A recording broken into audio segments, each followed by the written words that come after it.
Salut à tous, bienvenue dans cette nouvelle vidéo qui sera consacrée à la réalisation d'une carte de densité de population. Nous allons concevoir la carte de densité des sous-préfectures du département de Séguéla, situé au nord-ouest de la Côte d'Ivoire. Donc, après avoir créé un nouveau projet, définir le système de coordonnées de référence, vous allez choisir le WJS84/UTM zone 30 Nord. Et après l'avoir enregistré, vous allez maintenant ajouter le shapefile avec lequel vous travaillerez. Dans notre cas, le shapefile seguela.shp. Voilà. Donc, vous naviguez dans le répertoire où se trouve votre dossier.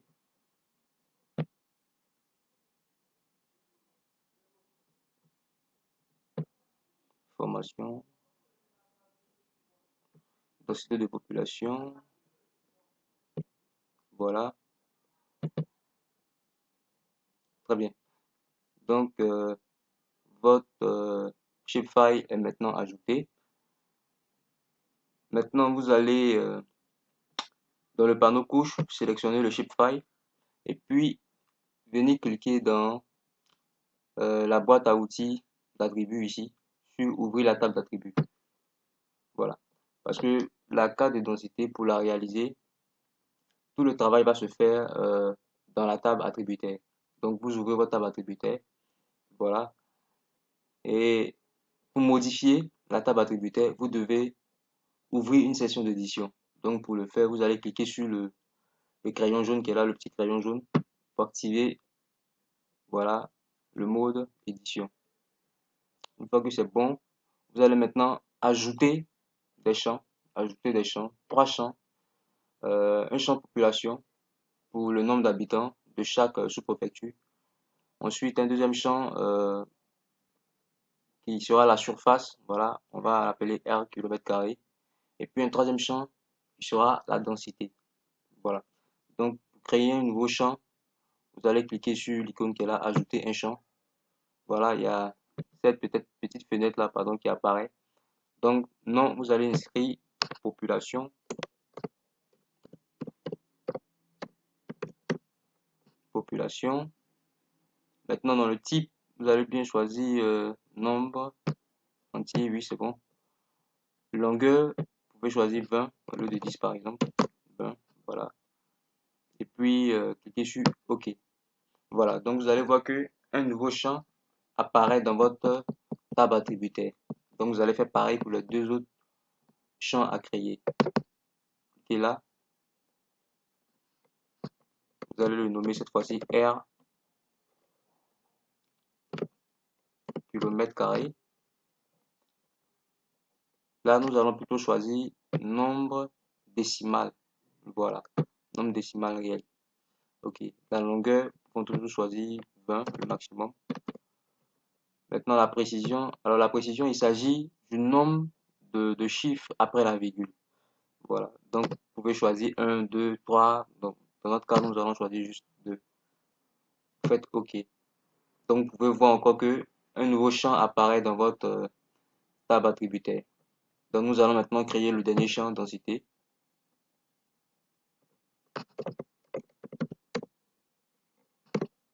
Voilà. Nous allons ici choisir nombre décimal. La même chose, 20, précision, 2. Et puis vous faites OK. Voilà. Donc, vos trois champs ont été maintenant ajoutés. Et ce qu'il faut faire, c'est de mettre à jour ces champs-là maintenant. Voilà, de mettre à jour ces champs-là. Et pour le champ population, il faudrait que vous ayez déjà le nombre d'habitants de chaque sous-préfecture listé ici. Voilà. Donc, vous allez simplement venir cliquer là. Vous cliquez sur chaque ligne. Vous cliquez dans chaque ligne et puis vous allez juste inscrire le nombre d'habitants. Donc, vous devez avoir, comme j'ai dit là, le nombre d'habitants de chaque sous-préfecture. Voilà. Donc, vous reflète, moi j'ai ici 44 821. 821.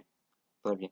Donc, après ça, vous venez sur la la deuxième ligne, et puis vous inscrivez encore le nom au fur et à mesure. Donc je vais vous épargner pardon, euh, tout ce détail-là, et puis nous allons nous retrouver pour la suite de la vidéo. Après avoir mis à jour le champ population, nous allons maintenant passer au champ R kilomètre carré. Donc pour mettre à jour ce champ-là, vous allez venir ici sur l'outil ouvrir la calculatrice de champ. Donc voilà, vous allez cliquer sur cet outil-là. Voilà, une fenêtre apparaît. Vous allez ensuite cliquer sur mise à jour d'un champ déjà existant. Voilà.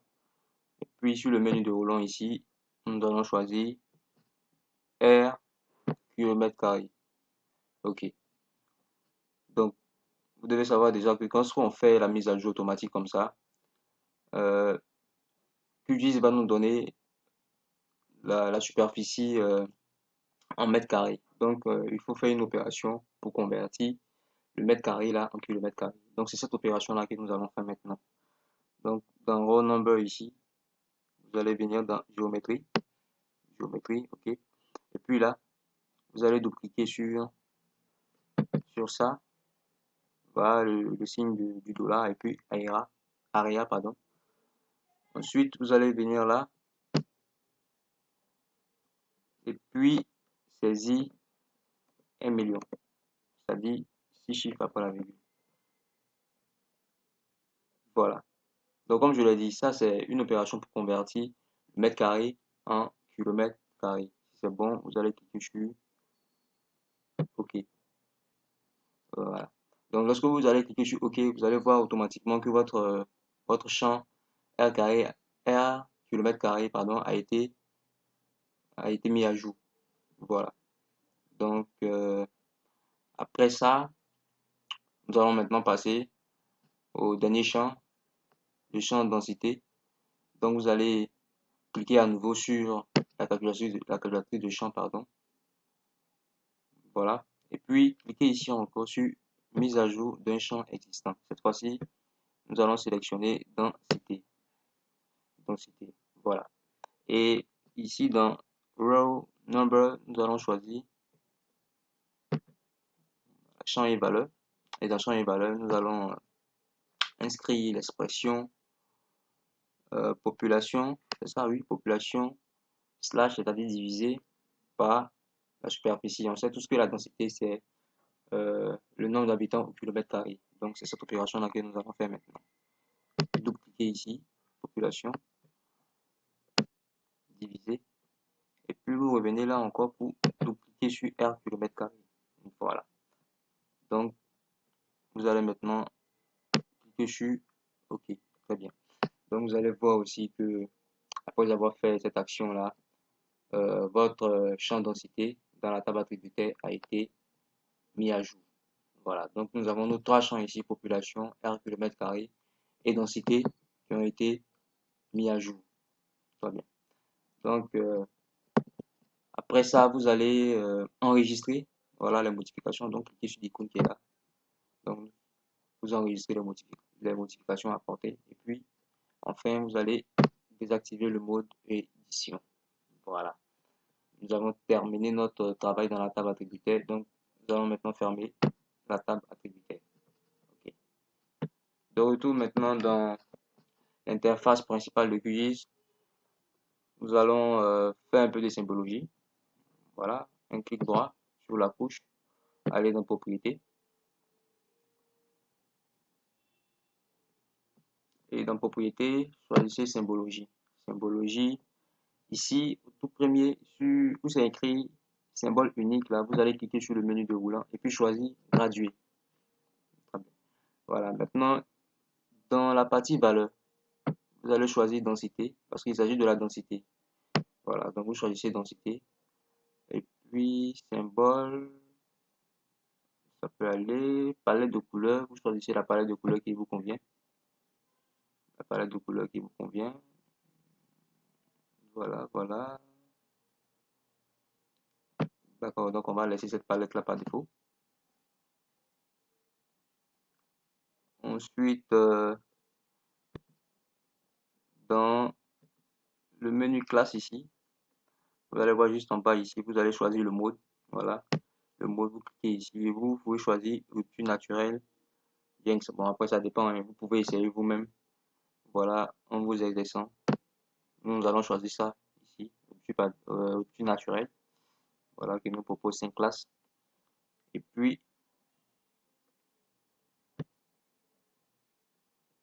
euh, ici, lorsque les classes apparaissent, vous avez la possibilité, euh, dans le coin inférieur ici, le coin inférieur droit, vous avez la possibilité d'augmenter ou de diminuer, hein, les différentes classes. Vous avez cette possibilité-là. Voilà. Nous allons laisser ça comme ça et puis cliquer sur appliquer. Voilà. Donc, vous cliquez sur appliquer, vous pouvez déplacer un peu votre fenêtre là et puis voir dans votre fenêtre de visualisation spatiale comment se présente votre carte. Voilà. Donc, votre symbologie a été bien appliquée. Voilà. Maintenant, avant de cliquer sur le OK, vous pouvez faire apparaître les étiquettes pour chaque sous-préfecture. Voilà. Donc, vous allez venir cliquer là, étiquette simple, valeur. Nous allons choisir sous-préf ici. Voilà. Voilà. Et puis ici, éventuellement un peu de modification. Normal, taille 10, je peux laisser appliquer, voir ce que ça donne. Voilà, on va pas trop se fatiguer, on va juste laisser ça comme ça. Donc vous voyez que les étiquettes ont bien été ajoutées. Et puis, après ça, vous faites OK. Très bien, vous faites OK. Donc, voilà un peu comment il faut s'y prendre pour réaliser une carte de densité. Voilà, donc quand vous avez fini ça, vous pouvez faire une mise en page. Vous pouvez faire une mise en page. Donc, vous allez venir cliquer ici sur nouvelle mise en page. Et puis, OK. Voilà. Donc, arrivé là, je vais vous épargner les détails d'une mise en page. Nous avons déjà vu comment faire réaliser une mise en page dans les vidéos précédentes. Donc, je vais vous épargner ces détails-là. Et puis, nous allons aller directement à la fin de la vidéo.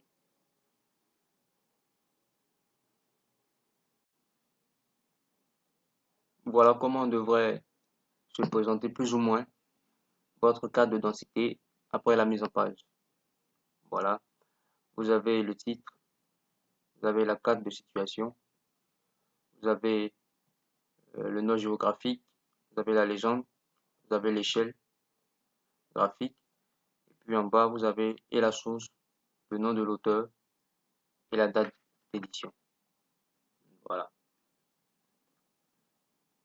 Donc, vous pouvez exporter soit en PDF ou en image, ça dépend de vous.